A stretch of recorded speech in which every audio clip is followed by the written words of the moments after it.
Happy birthday to me. Happy birthday to me. Happy birthday, happy birthday, happy birthday to me. So, hello mga pre, birthday ko ngayon eh. November, ano na ulit araw ngayon? Basta punta ako kanila Ubre ngayon. Malay mo, di ba? Baka sagutin na niya ako. Tsaka wala na rin akong problema sa tatay niya. Huling nag-usap kami, tanggap na daw niya ako eh. Anong klaseng mukha yan? Umalis ka nga dito. Tito, birthday ko ngayon. Maging mabait ka sa akin. Ilang beses ko nang sinasabi sa'yo, huwag mo akong tatawagin tito. Sabi niyo pwede na. Binabawi ko na. Ay, sige, papa na lang. Pati yan. Mama. Niloloko mo ba ako? Mamasitas. Hindi naman sa ayoko siya. Actually, mabait naman akong tao eh. Hindi ako hiling na mapahamak ng isang tao. Pero alam mo yun, sa ngayon, ayoko muna talaga siyang huminga. Nandyan po ba si Aubrey? Wala, umalis. Okay. Saan po siya pumunta? Birthday ko po kasi ngayon eh. Oh, ano ngayon? Birthday ko nga. Oh, kaya nga birthday mo. Ano ngayon? Ang kulit niyo, birthday ko nga ngayon.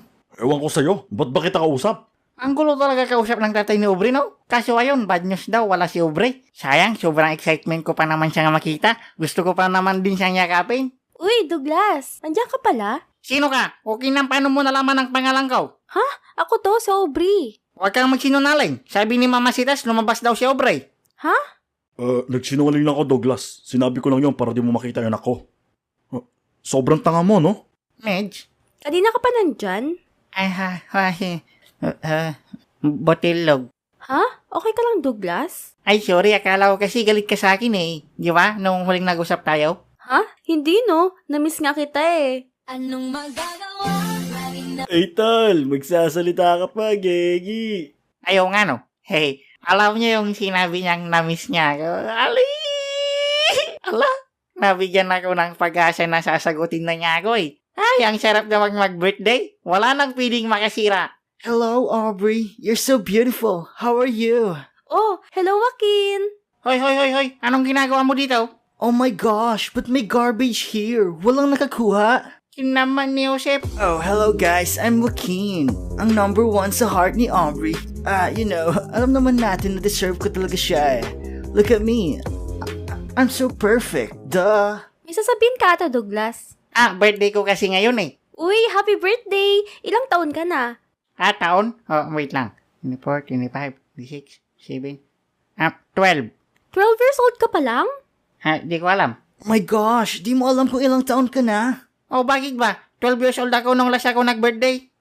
Hindi ko alam kung ba't ganun sila sa isa't isa. Di naman ganyan yung mga yan eh. Sa totoo lang, sobrang bait at marespeto yung mga yan. Supot, kulot. Okay nam. So anong wish mo ngayong birthday mo? Sorry, wala akong cake Hey, okay lang Aubrey. Kiss na lang. Ikaw talaga? Anong wish mo? For sure ako yan, no? Siyempre naman. Number 1 ka sa puso ko eh. Ay wait, Jean? Number 2 ka sa puso ko eh. Ay wait, Red Horse?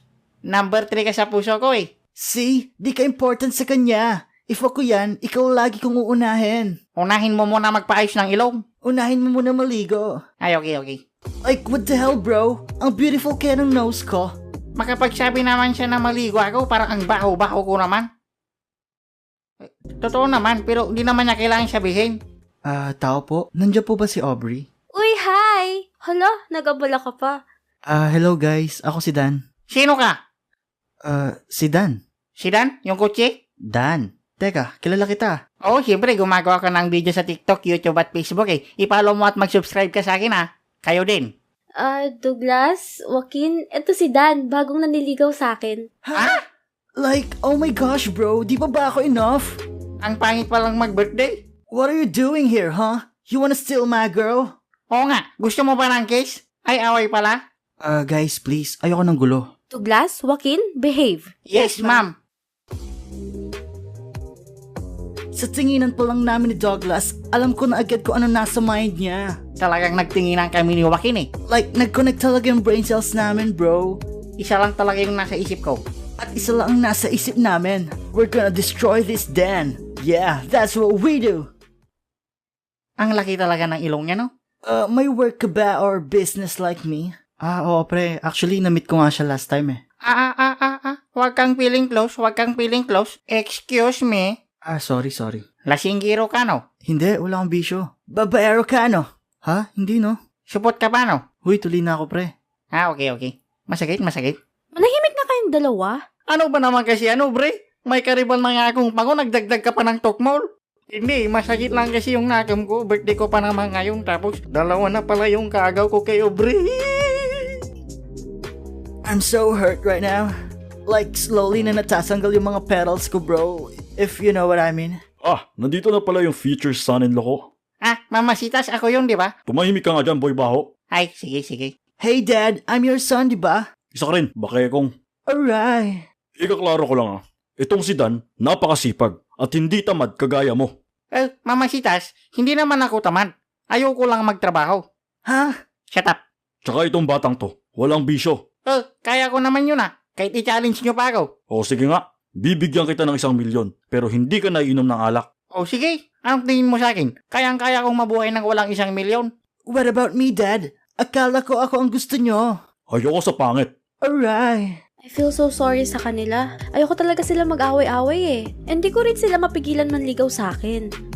Naawa lang talaga ako sa kanila. Sobrang saya ko kasi tanggap ako ng tatay niya. No offense naman sa dalawa. I'm so in pain right now, bro. Like, aray, ganon.